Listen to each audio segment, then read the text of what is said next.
ini? Alhamdulillah baik, Bu. Jadi hari ini kita akan belajar tentang model dan teori komunikasi. Dan di mana dalam pembelajaran ada 3 model yang sering diterapkan, yaitu model komunikasi SNCR, transaksional, dan berlan. Agar kalian lebih tahu, Ibu akan menulis di papan tulis ketiga model tersebut.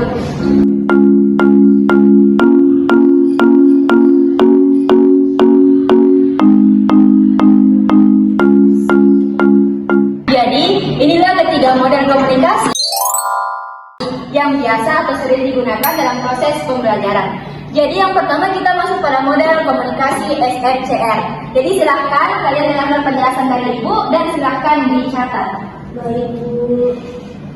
Jadi model komunikasi SNCR yang dimana kepanjangan dari SNCR ini S sebagai source atau sumber atau pengirim, kemudian M sebagai message atau pesan yang ingin disampaikan, kemudian C sebagai channel atau saluran atau jasa dalam proses pembelajaran. Hal ini meliputi papan tulis yang digunakan atau laptop atau semua jenis media pembelajaran yang digunakan dalam proses pembelajaran.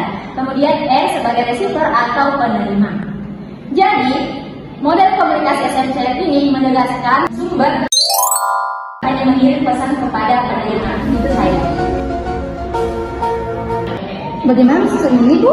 Ya, nggak tahu deh, kan kita cuma mendengarkan.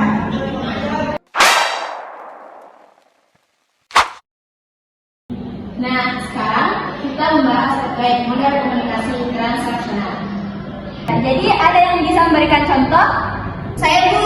Ya, silakan. Tapi, Bu, kalau percakapan sehari-hari itu termasuk tidak model komunikasi transaksional? Nah, bagus. Jadi sebutkan kita ini termasuk dalam contoh dari model komunikasi transaksional, di mana percakapan pasti ada umpan balik yang terjadi. Ada yang bisa memberikan contoh yang lain? Saya, Bu. Nah, silakan Aisyah. Kalau komunikasi di WhatsApp termasuk, Bu? Nah, betul. Selama ada interaksi atau umpan balik, itu termasuk dalam model komunikasi transaksional. Kita telah membahas model komunikasi sebelumnya. Jadi ada yang bisa memberikan pendapat atau contoh lain terkait model komunikasi transaksional? Menurut saya, Bu, ketika kita berdiskusi dalam kelompok kecil, itu merupakan contoh model komunikasi transaksional karena kita saling memberi umpan balik atau feedback. Oh iya, jadi kalau kita memberikan ide, lalu teman kita merespon, itu komunikasi 2 arah kan? Tapi, kalau ada diskusi antara kelompok dan juga dosen yang melibatkan banyak orang, itu lebih kompleks ya, Bu?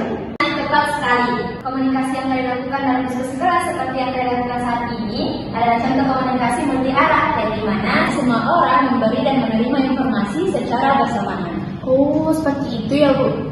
Jadi ini adalah contoh model komunikasi berlanjut yang dimana komunikasi bukan hanya antara 2 pihak saja, tetapi melibatkan banyak orang dengan komunikasi yang lebih dinamis.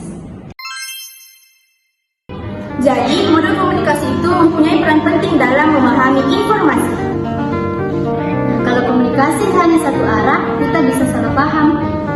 Jadi, model komunikasi yang terbaik adalah model komunikasi yang bisa membuat kita saling memberikan